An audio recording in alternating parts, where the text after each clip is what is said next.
Welcome back to Midnight in the Mountains. How are you doing, Aaron? I'm doing fine this afternoon. Just been enjoying some winter weather. Me too. I think this is the first time ever that we've had about the same amount of snow on the I ground. know, it's so weird. So this is kind of a rarity in Tennessee. I mean, we usually get snow like once a year, but we'll get, a dusting or maybe an inch or two. I got 6.5 inches here where I live in Tennessee, and some of the counties that are farther south than I am, some of them got up almost up to 10 inches. So it was quite the winter event, I guess you want to put it. It all the snow fell from, let's see, I guess it was Sunday night when I got off work, and then it snowed all the way all night long and all day Monday till almost sunset when it finally started falling out. What was it last night? It started here. We were like a day behind you, so it must have been a storm that was south and came up to the East Coast. Yeah, probably. It was really weird. Like we were positioned like just perfectly, where it was just like band on band on band of snow, just kept going right over the top. And I mean, even today, so it's Tuesday today. I went out to the grocery store, and the roads are still not really that great. I mean, they're passable for sure, but they are not like dry by any stretch of the imagination. I mean, you guys aren't really equipped for removing snow, are you? I mean, we do have snowplows and salt trucks and things like that. And I saw where on my way home from the grocery store, they actually had one of those huge, like industrial graders, like the 6-wheeled ones with like the plow like up underneath it that they use to like flatten like land out. They had that out there scraping snow off the road. Oh my gosh. Yeah. It's like, oh, this is all we got. Let's just go ahead and shove it out there on the street. We'll just pile it on. The weird thing was, like, he was like pushing all the snow like towards the intersection. So I was like, what? Are you just going to leave it like sitting in the middle of the intersection? Like, what? I was like, I don't know. I'm going home. Yeah, last week when I went on my trip to Hawk Mountain and I went through Palmerton, we had that snowstorm and they pushed all of the snow in the middle of the road. Like, because there's street parking on either side of the main street throughout Palmerton, and they pushed the snow in the middle. So there's like this 5-foot, 6-foot high wall of snow, and then they left these little openings for cars to kind of do like a U-turn or turn to get into businesses. And it's like, we almost hit a car because they just kind of pulled out through and you couldn't even see them because of the snow pile. And I'm like, what is this? That is so weird. Like, yeah. We didn't have that much. So it's not really like piled up like super high. Like, I think the biggest pile I saw was maybe, I don't know, 2 feet tall. And it was kind of like in the corner of a parking lot where they'd kind of pushed all this, kind of like that. And I didn't try any of the back roads. Like, I took all the main roads because there's a back way to go to the grocery store. And I'm like, I'm not even going to test my luck going that way.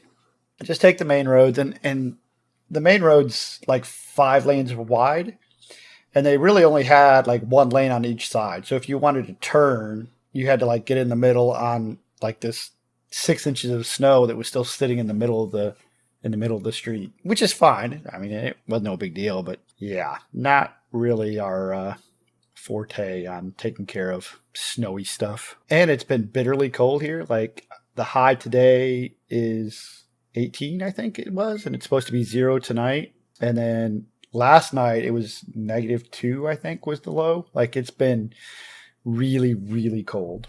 That's crazy that you're colder than we are. I mean, it's 25 right now, and I think the high tonight, once the sun fully goes down, is going to be 11. Oh, wow. Yeah. Yeah, that's pretty chilly out. But, it is. When you look on the map, it looks like there's just like this all the way from like North and South Dakota through Iowa, Missouri, Kentucky, like this huge bulge of like cold air. And we're just like at the very like tip of the coldness. So we get all the, super cold air, but. It's funny that you say that because I had pulled up my weather app when you started talking, and I'm looking at exactly what you're talking about. How it says the Arctic blast pushes through deep south, recording fall. Oh my Jesus God! Arctic blast pushes into deep south records. Anyways. I just can't talk today. I did see a stat. In the last 400 days, the high temperature has always been above 32 degrees, except for yesterday. It was kind of fun. There's a big pond back behind my apartment complex. And when I got home Sunday, I took my dog out and it wasn't frozen at all. And then I went and watched the Lions beat the Rams. Go Lions. And then by the time I got back, which was like 3 hours later, half the pond had already frozen over. And then by the time I got up the next morning, it was completely frozen over. That's how cold it was getting. Mm-hmm. That's pretty quick. Well, to be fair, it's not a super deep pond. Like, it's probably only a couple feet deep. So I think those kind of freeze a little faster than, say, like, a lake or, even a big pond, like a deep pond. But I think we got a real interesting topic for this week. So at the end of this month, at the end of January, me and some friends are going down to New Orleans for the weekend. And I've never been. And so me and Laura were sitting here talking about, like, what are we going to talk about next week? And I was like, we should do something on New Orleans. That way, it kind of ties into me going down there. And I don't really know a whole lot about New Orleans. So hopefully we found something between the two of us that I can check out while I'm down there. Yeah, there is a lot of haunted things down there. So there's no shortage of things to talk about. Yeah, New Orleans is one of those, older cities. I mean, I know it was founded in the early 1800s, I would assume. Maybe even earlier than that. I feel like it'd be earlier, but I don't know. I don't know either. 1718. 1718? Yep, that's what it says. I would have never guessed that. Huh. That's what most of the links here are saying. I just put it in a Google search real quick, and most of them are saying that. Yeah, that doesn't surprise me. I mean, yeah, I guess not. I mean, but nonetheless, New Orleans. Like I said, I'm only going to be there a weekend, but the people I'm going down there with, they've been there twice before. So they've kind of set the itinerary about, what we're going to go do and what we're going to see and stuff like that. And hopefully I can squeeze in a couple of extra, just drive by and see some of these places that we're about to talk about. Just so I can say, hey, I know where that is. I've seen that place. So I think we'll just jump right in here. My first story is called Ghosts of the Parade. So they have a big parade fairly often. I don't even know how often they do it. When is Mardi Gras? I believe it's in March. I think it's in March or April. Oh, okay. Yeah, it's in the springtime. I'm just not exactly sure the week that it is this year, but I'm pretty sure it's in March. Okay. I was going to say, how crazy would that be if you just showed up for party. Ended up going and it happened to, yeah, right? Be like, why are all these people here? What's going on? So this one, and this is not like a continuous story. It's just some of the ghosts that are reportedly located along the parade route.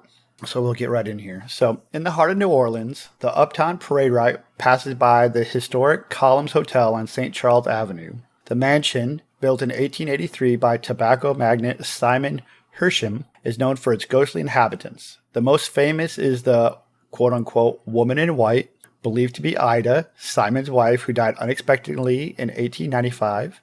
Various rooms in the hotel are said to host unique ghosts, from weary women in room 10 to the apparition of Simon Hersham himself in room 20.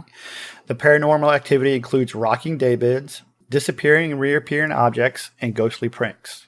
Moving to 4th Street, parade goers encounter ghosts known for messing with utilities near the former 1891 Castle Inn. The Translucent Man, a servant who died in a fire, plays tricks on guests by moving items and manipulating electronic devices. Another ghost, Emily, is said to turn water faucets on and off and bounce on guest beds. The Pontchartrain Hotel, dating back to 1927, has had its share of hauntings. Sisters who perished in a fire on the 11th floor continue to gossip and bicker, while a husband and wife haunt the 9th floor's ice machine.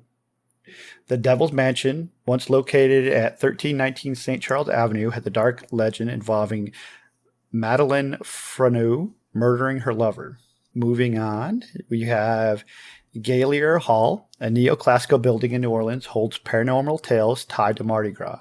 A poltergeist, believed to be the spirit of a man murdered on the steps during a 1972 Mardi Gras parade, haunts the rarely used third floor, causing disruptions. Another ghost is said to be that of the Union General Benjamin Beast Butler, known for his harsh treatment of New Orleans. Moving to Common Street on St. Charles Avenue, a gruesome history unfolds inside a building where a chef named Gaston turned murderer operated.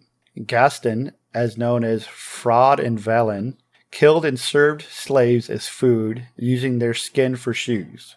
The ghosts of his victims seeking revenge lingered on the third floor, while the talking yellow slippers, a chilling artifact of his crimes, where it was never found. Not limited to buildings, the paranormal extends to parades, notably the crew of Mid-City's procession. One of the psychics that are fairly famous, I've never heard of him, but it was Mickey of Miami, has dubbed it the #1 most haunted parade in America. She attributes this to the crew's handmade foil decorations attracting spiritual entities visible in parade photos. The crew of Mid-City's annual procession on the Uptown Parade route is deemed a supernatural spectacle, with the dead purportedly finding joy in the festivities.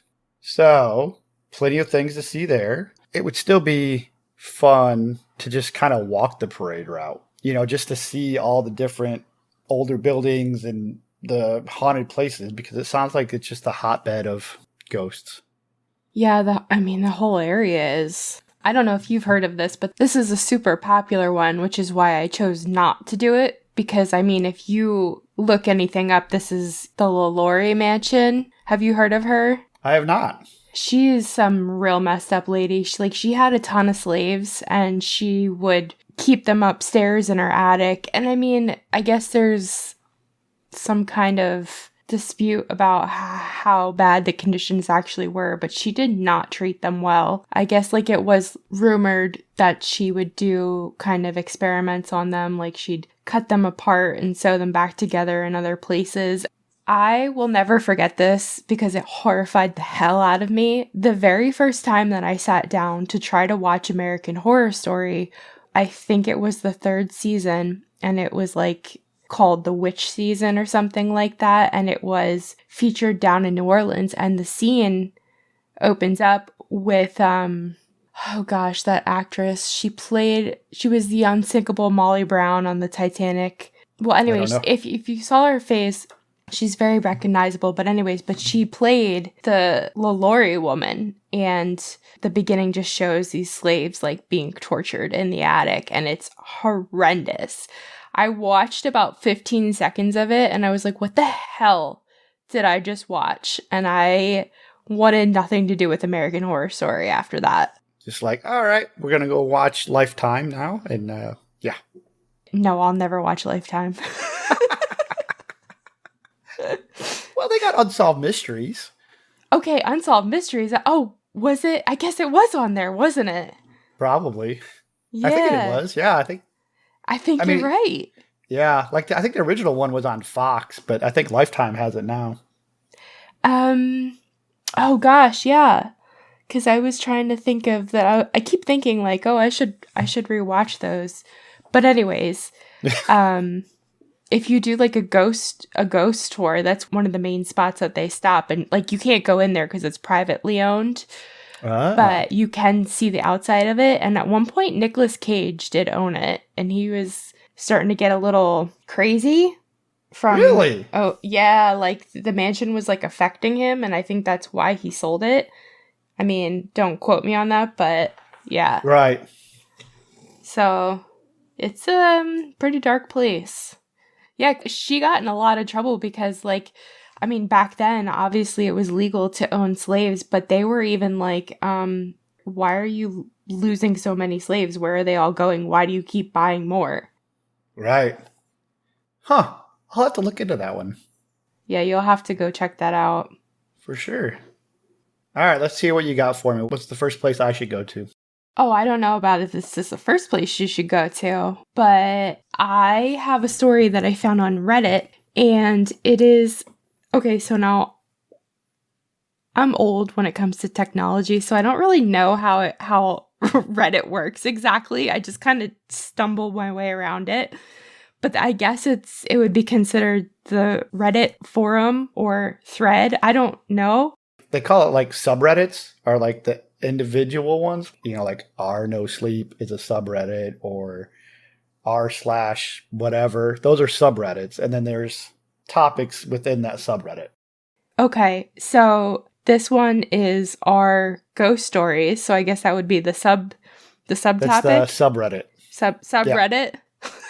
Yeah. But whatever. That's the subreddit. I don't know what the topic is in this, but anyways, so there's the story that was written by this person, and the story goes, my story takes place in 2018. Picture it. New Orleans during Halloween season. My parents and I were there to celebrate a birthday, my father's, and attend a healthcare conference. We decided to stay at the Hotel Monteleone, located in the French Quarter, because that is where my conference was taking place. Little did I know, it's also known for being haunted. Like, let me stop you there. Why would you think that somewhere in New Orleans is not haunted? But anyways. Exactly. So, back to reading. It says, as a psychic medium, I was fully prepared to have many paranormal experiences, but I was not prepared for what happened to both of my parents soon after we arrived. On the first night of our arrival, my parents had to stay in my room because their room was double booked. That night, I woke up around 2 a.m. to find my father sitting up in his bed across from mine. There was a thin, androgynous 8-foot-tall being touching his leg. I watched for a few minutes. My dad laid back down and the benevolent being disappeared. The next day I asked my dad about it, and he said he was visited by an alien being who told him he was healing his sciatica pain. Indeed, his pain disappeared for months and months. 4 days later, my parents are now staying in their room. On the last morning of our stay, my father rings me to please come into their room. I get there and see that they are both anxious and bewildered. My father then proceeds to tell me that he knows my mother was possessed by a spirit the night before, who kept insisting that she jump from the window in her room. My dad stated that around 3 a.m. the night before, my mother woke him up to tell him to hold her hands and not let her go. My father thought my mother was having a stroke because her face looked, quote, faded somehow. She was there, but not, end quote, he said. His intuition told him to keep guard. My mother recounted that she felt when a young woman entered her body but pushed past her to ask my father to hold her hands until the morning came. She said the woman kept asking her to go to the window and jump. My mother said that all she could do was pray for protection. She said she focused on my dad and asked the spirit to leave her. We left New Orleans a little shaken but okay. When I got back home, I reached out to the hotel and spoke to a manager about the incident. He informed me that he had worked there 5 years and I was the third person he spoke to who had this experience. He validated that there was a story that a young woman had jumped to her death from that room after being jilted by a lover. I sure do wish they had disclosed the information prior to me booking that room. Now I know better to ask before I book. So, I went on a hunt to try to find that story of the hotel. I didn't spend a ton of time researching on it, but I did look a little bit, and I couldn't find any story of a woman jumping to her death from this hotel window. But not saying that the story is not out there. Maybe I didn't come across it. I don't know. But what I did come across was a little bit of the backstory. And the hotel was established by Antonio Monteleone from Sicily. And he had owned a shoe factory over in Sicily. And then he came to America in 1880. And by 1886, he had built the hotel. And then as the years went on, he added to it. And then he died. It got passed to his son. And then I guess his son passed away and then eventually went to his grandson. And by the 1950s, the hotel became run down. So They rebuilt it and they made it even bigger, more elaborate. They added ballrooms, a sky terrace, swimming pools. And the ghost that I did come across was this one that he used to be an employee of the hotel. And it says that he's still there, just kind of trying to help out around the hotel, and that he didn't want to leave. He loved his job so much. And it's stated that according to the employees of the hotel, however, it is haunted, but none of the ghosts who inhabit the property are aggressive or angry. And there's also a story from the late 1800s. There was a little boy named Maurice Beguer. Maurice's parents were very frequent to stay at the hotel, and they would often go to the French Opera House on Bourbon Street. But the opera was certainly no place for a 3-year-old Maurice, so he was routinely left in the hotel with his nanny as his parents went to enjoy the nightlife of the French Quarter. One night when his parents were out, Maurice fell gravely ill. His temperature spiked, his little body convulsing with sickness. Though his nanny tried to tend to him as much as she could, the fever was much too high, and Maurice passed away that night. When the parents returned from the opera, they were horrified to find that their son was dead. His mother was so distraught that she demanded her husband bring her back to the hotel every year so that she could hopefully come in contact with her dead son's spirit. Some years later, apparently she did. The ghost of Maurice appeared to her in the dead of night. Tears stained her cheeks as she allegedly gripped her son's apparition in tight embrace. Leaning back, Maurice's spirit assured her, "Mommy, don't cry, I'm fine."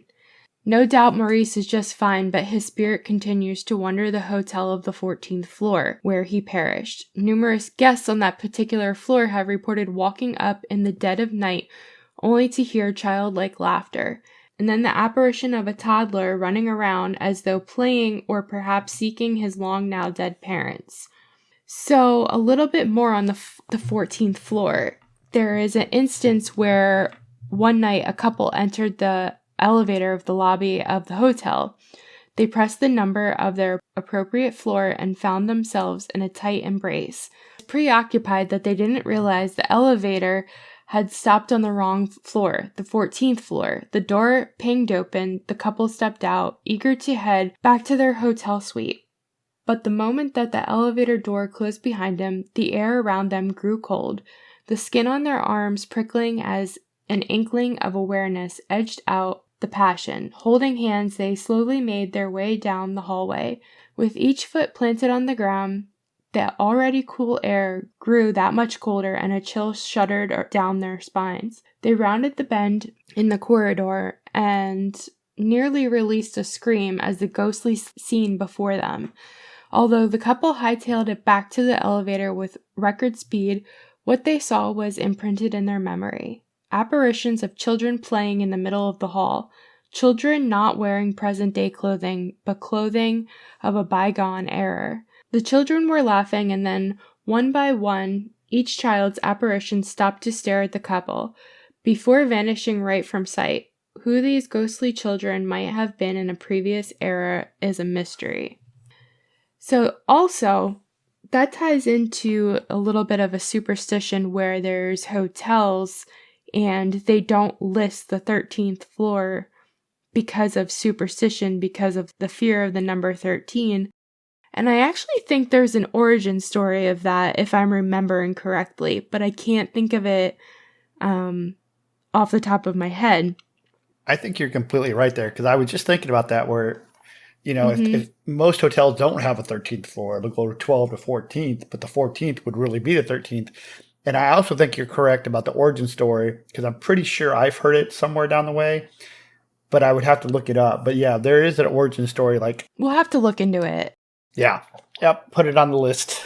Yeah. So I think that this really is possibly the 13th floor, but it's labeled as the 14th floor. And I also found a website where someone was doing a little travel blog, and they showed pictures, and they contained one of the pictures of the elevator where it just had, 12, 14, 15, and so on and so forth. So it skipped the 13th floor. That's super interesting. Yeah, I would like to know more if there was actually a woman who had committed suicide, because that's really, I mean, could you imagine going to a hotel and then being drawn to jump out the window? That's crazy. Like, just imagine like you're trapped in your own body, something else controlling it, making you throw yourself out a window. I mean, that's like the Yeah. worst torture ever. Yeah, that's really scary. Yeah, it is. Yeah.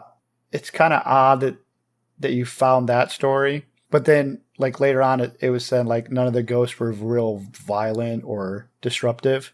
Right, I was thinking the exact same thing. I was like, that doesn't really add up to me. Yeah. Well, I guess two different takes, maybe, or That, or they're trying to control the narrative, maybe, could that, be. Yeah.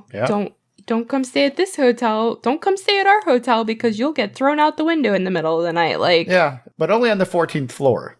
It's fine. Yeah. right. You'll see on the elevator where they got like the 14th floor button removed and there's just like an X over it. Like, no, the floor is out of order. The water doesn't work or, something. Right. Right. That's pretty funny.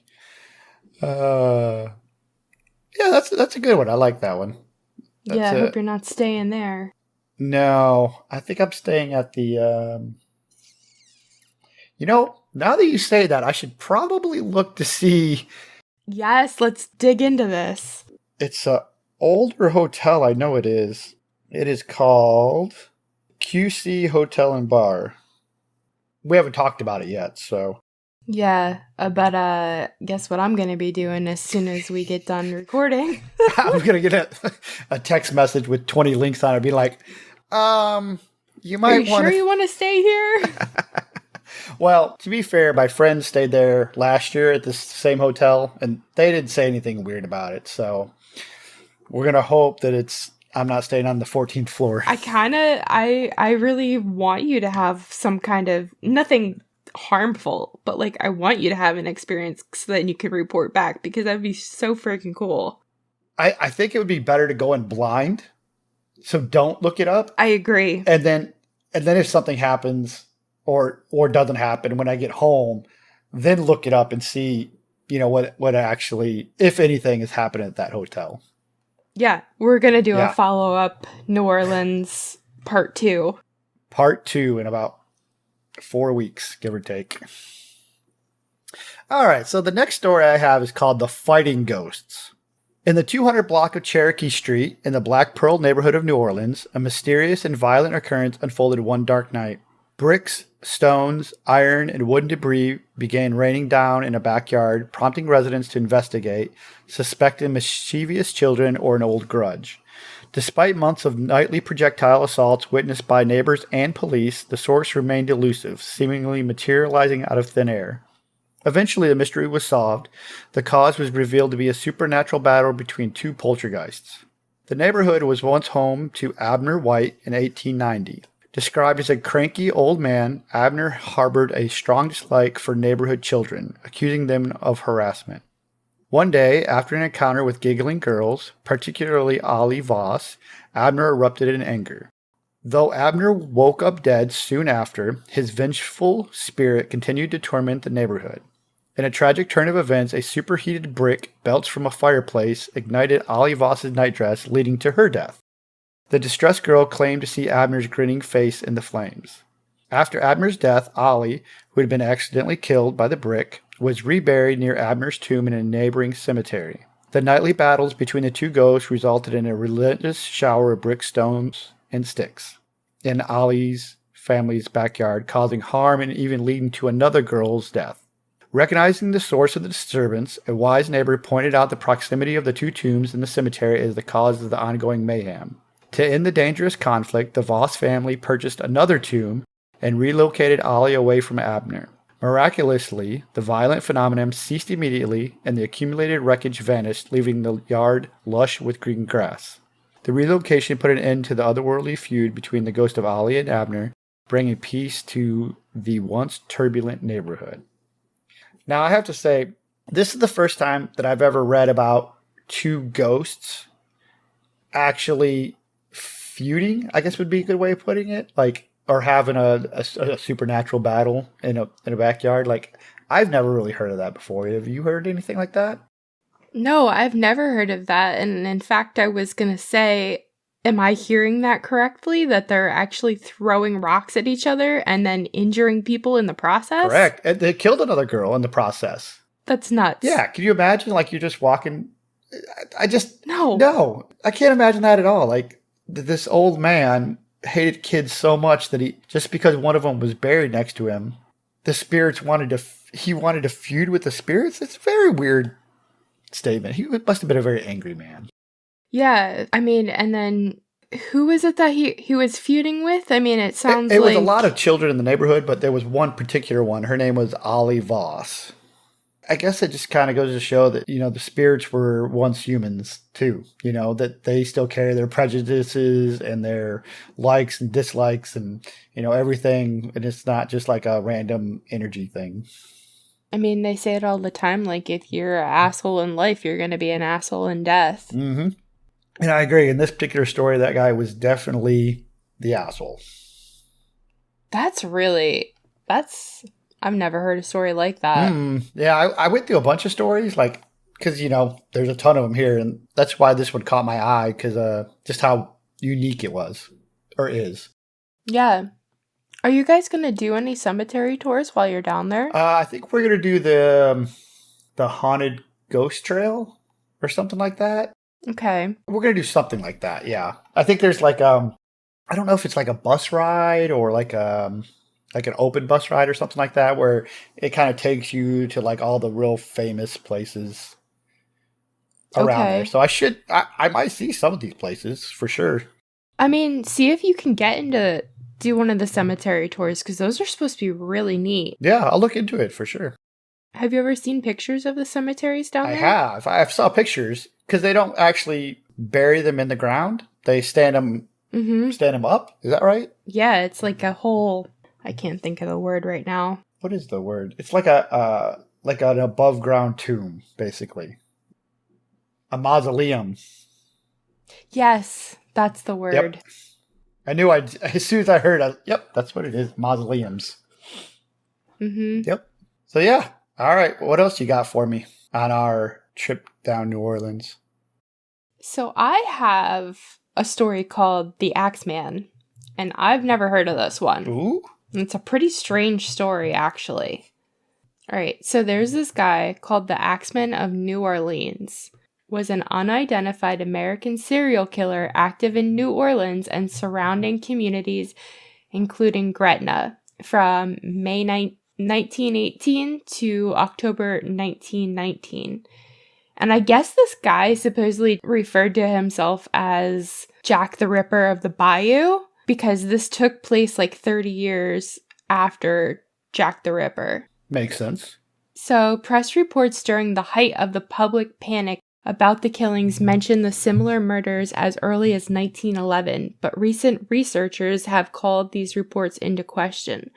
The axeman was never identified. The murders remained unsolved. So, the killer's victims were usually attacked with an axe which belonged to the victims themselves.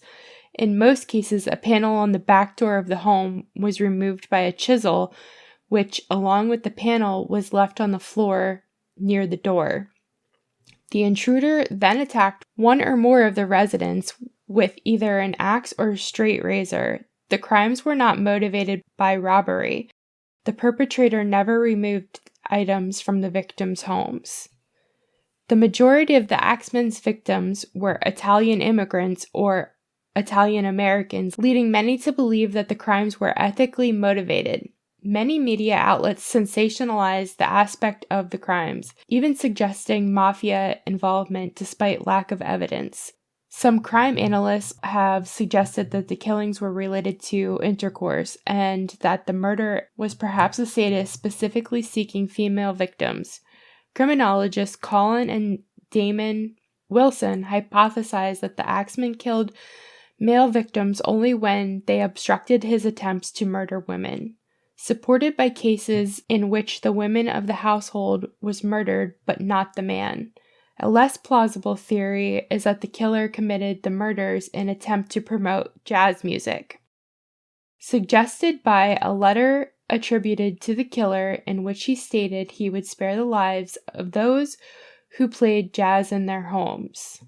All right, so this is where there's the actual letter that this mysterious serial killer wrote. And it reads, I'm not quite sure why he wrote it like this. The top of the letter says, Hell, comma, March 13th, comma, 1919. Esteemed mortal. They have never caught me, and they never will. They have never seen me, for I am invisible. Even as the ether that surrounds your earth, I am not a human being, but a spirit and a demon from the hottest hell. I am what you Orleanians and your foolish police called the axeman. When I see fit, I shall come and claim other victims. I alone know who they shall be.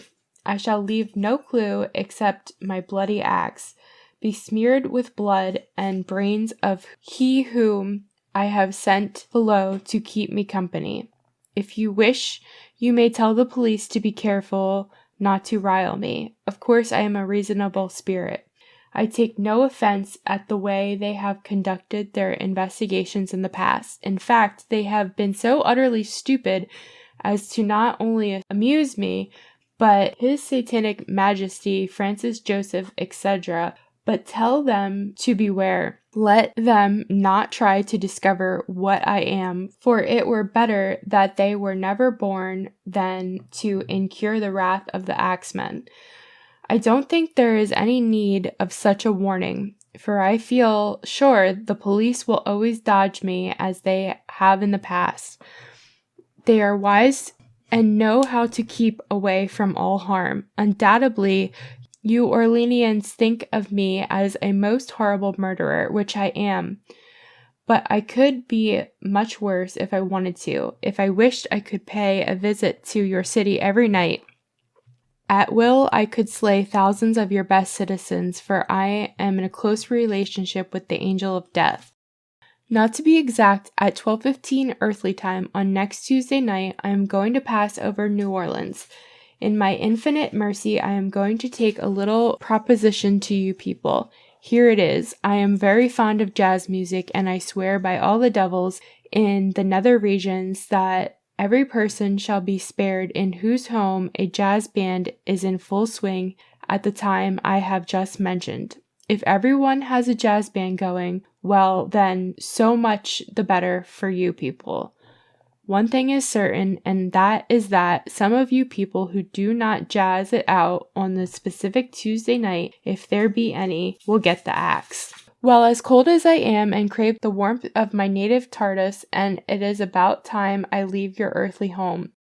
I will cease my discourse, hoping that thou wilt publish this, that it may go well with thee. I have been, am, and will be the worst spirit that ever existed, either in fact or realm of fantasy. The Axeman. Listening to that manifesto, for lack of a better word, the first thing that strikes me is like all the religious stuff. Like maybe he was like a religious zealot or something like that. Like he was doing God's work, but he blamed it on the devil. And it almost sounded like something that could be written today, right? Like not the words he used, but like the themes that he used. Mm-hmm. It just struck me as a very modern sounding letter, even though it was written 100 years ago. It's like so weird because when I'm reading it, I get these vibes where I'm like, these parts where it sounds really old, and then these parts where it sounds more on the modern side. Mm-hmm. And then you brought up the religion thing because it made me think of in the Bible where they say to put the lamb's blood over your door for Passover and you will be spared. And it's like, if you turn on jazz music, you'll be spared. Yeah. Like a weird mixture of like modern and like biblical things. Very, very strange. It's very weird. And at the end here, it says that the axeman was not caught or identified and his crime spree stopped mysteriously as it had started. The murderer's identity remains unknown to this day, although various possible indications of varying plausibility have been proposed. On March 13th, 1919, a letter purporting to be from the axeman was published in the newspaper saying he would kill again at 15 minutes past midnight on the night of March 19th, but would spare occupants of any place where a jazz band was playing. That night, all New Orleans dance halls were filled to capacity, and professional and amateur bands played jazz at parties at hundreds of houses around town. There were no murders that night. And then, if you look this up, and I'll put a link in the show notes, it says of all of the victims that were murdered, and then I think a couple of them actually did survive, and then it goes into detail of how each of them were attacked, but I'm not going to go into that. I'm not going to read that. Yeah. But yeah, it's really weird. Yeah, it almost sounds like a weird way to promote jazz. Like a very shock way. Exactly. Like he took it too far or something. Very weird. It does sound modern. That's the thing that strikes me so more than anything else. It just sounds like something you would read in the newspaper today. Like some weird guy, murdered people to promote his jazz band, or just something weird like that. Then there was also other articles on it saying that most of the people he attacked were Italian immigrants. And I think that this article did mention that too, but it had something to do with most of them were Italian immigrants who own grocery stores. And then there was briefly a theme where it's there was a competitor who was competing against another grocery store or something. But I didn't go into that because I didn't have time to go into every single theory. Yeah, the Italian thing's kind of weird. Maybe it's some guy whose neighbor was Italian, and for whatever reason, maybe they disagreed. So I don't know. It seems kind of a far stretch that just because a neighbor made you mad, you're going to go out and start axe murdering people.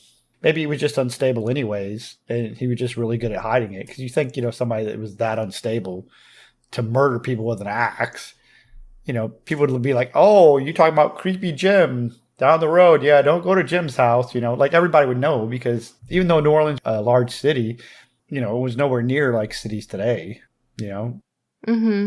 Yeah, that's the scarier part about it too, that somebody that mentally unwell can just be walking around and you'd never know it. Yeah, it is.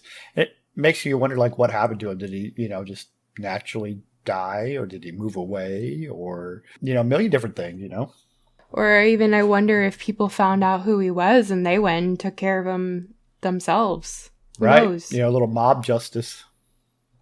Mm-hmm. Creepy old Jim. Well, sorry, Jim. He had to go. Yeah, because, justice back those days was a little different than justice is today. Yeah. Yeah. Well, yeah, that's a good story. I like that one because I've never heard that one before. It's a good story. It's bad what happened, but it's a good story. Right. I wonder if there's hauntings that are related to those murders. It's possible, but, with that being so long ago, it would make me wonder if any of those houses were still standing, or if they'd been demolished and rebuilt, somewhere else. Well, it's only from the early 1900s. That's still over 100 years ago. Yeah, but in old historic towns and stuff like that, that's not... I don't see that out of the realm of possibility to be that they'd still be up.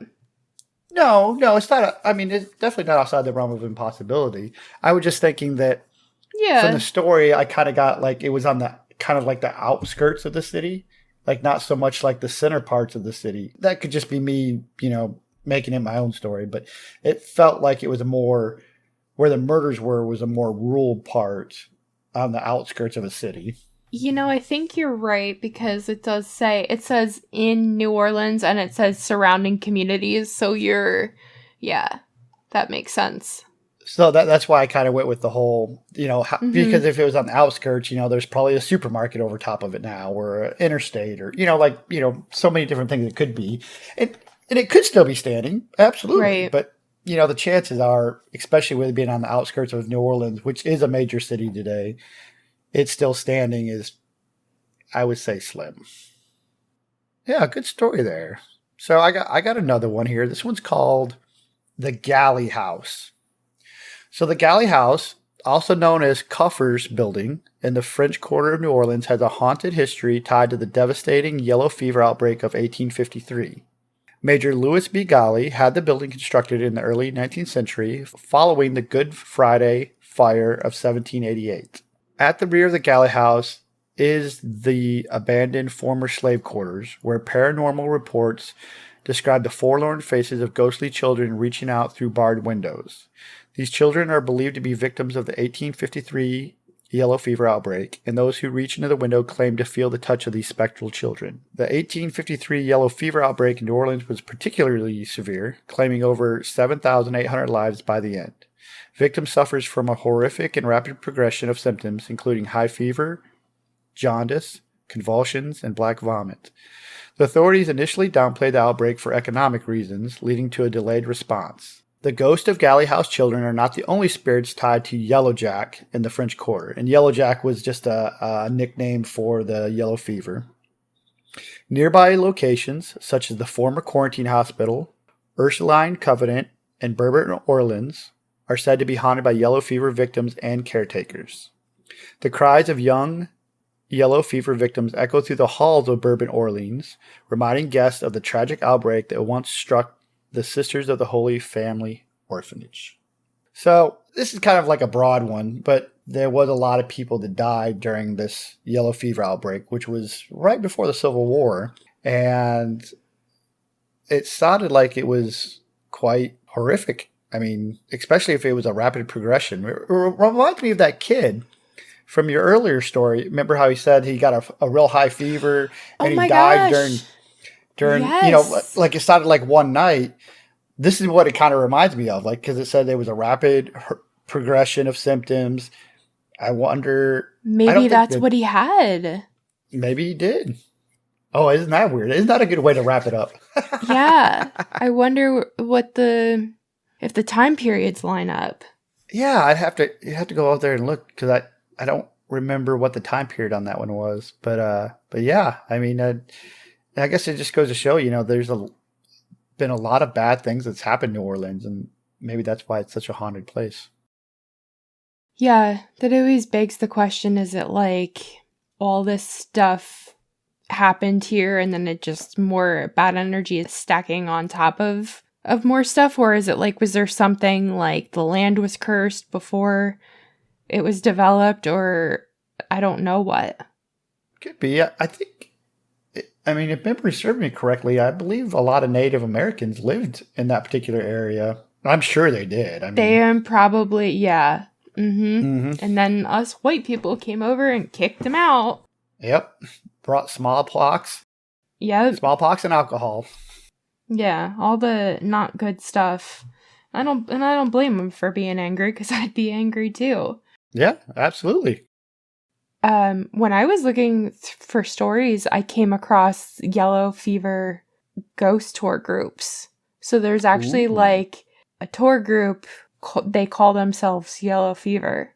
I bet it goes right by that quarantine hospital, the Covenant, and the hotel. Yep. Might look into that one, see if I can get on that. That'd be kind of cool since I did the story for it. You definitely should. I mean, there's endless things that you could get into. And which reminds me, I have a little note to add to our episode before this, because it ties in with the Native Americans cursing the land.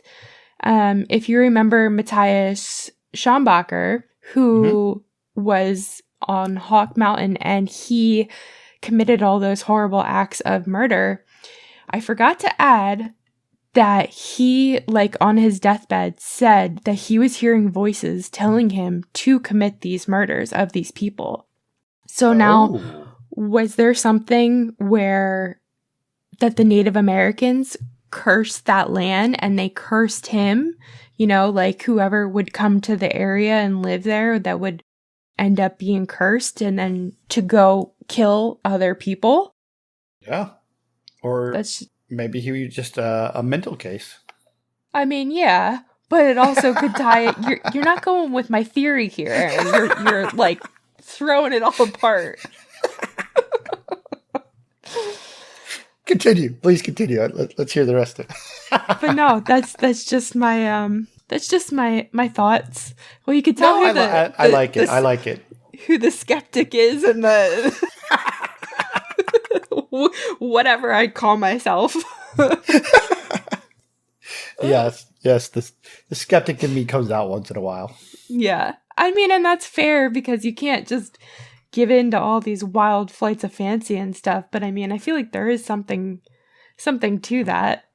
There very well could be. I mean, that place is, there's a lot of history behind that place. Just like New Orleans, for instance. I mean, there's a ton of history back there, and you know, I don't think we'll ever know if it was cursed land or just, 200 years of bad energy just kind of all built up in the place.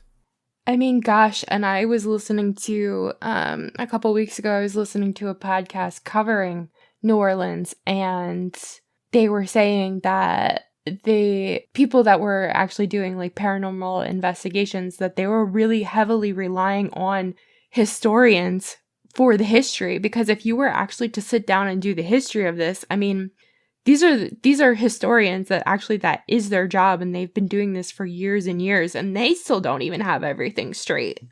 So it just goes to show how much there actually really is to dig into and how much stuff is probably missing throughout time. Yeah, I mean, especially like, if we go back to like the Christmas stuff, the stuff that happened way back in, 500 AD and whatnot. Like, we have like one handwritten account. There was a retelling Mm-hmm. that was actually wrote down. Like, how much of that was lost? I would assume a lot. But I mean, well, that's even some of the areas, I guess it was like Greek and Romans could actually write, but other areas didn't write. They just relied on retelling. So. And we all know how the game of telephone works. Exactly. Mm-hmm. Yep. Exactly. Yeah. All right. Well, I have a ton of places to go see when I go to New Orleans. Yeah. Thanks for sharing today, Laura. Yeah. I think you need more than a weekend to stay there, but. I wish I could stay for like a week. It seems like, a week would be like the perfect timeline where you could do like a little something every single day and get a really good feel for it. But hey, I'll take a weekend. Yeah. I hope you enjoy your trip, but I mean, we will talk before then, so. Yes, for sure. That's all I have for today. That's all I got for today as well. Alrighty, guys. I'm going to put some links in the show notes and put our email in the show notes. Hit us up, send us your stories, and I will talk to you later. Have a good rest of the evening. And that's a wrap.